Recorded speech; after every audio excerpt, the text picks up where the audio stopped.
suitable book list for sociology optional. If you're absolute beginner और आप subject से introduce होना चाहते हो, उसके कुछ कॉन्सेप्ट और डेफिनेशंस को समझना चाहते हो, तो use NCERT so that you can take decision of choosing optional.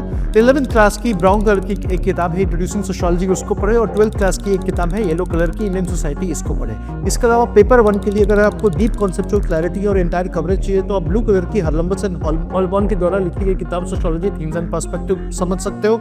अगर आपको सोशल थिंकर्स पर कमांड चाहिए तो आप जॉर्ज विल्सन के द्वारा लिखी गई किताब सोशियोलॉजिकल थियरी पढ़ सकते हो। और अगर आपको कंटेम्प्रेरी रेलेवेंस के एग्जांपल्स चाहिए अलॉन्ग विद एकेडमिक डेप्थ तो आप एंथनी गिडेंस के द्वारा लिखी गई किताब सोशियोलॉजी वो पढ़ सकते हो। इसके अलावा पेपर 2 के लिए अगर आपको हिस्टोरिकल और कल्चरल कॉन्टेक्स्ट चाहिए इंडियन सोसाइटी से रिलेटेड तो आप डेविड मैंडलबॉम द्वारा लिखी गई किताब सोसाइटी इन इंडिया को पढ़ सकते हो।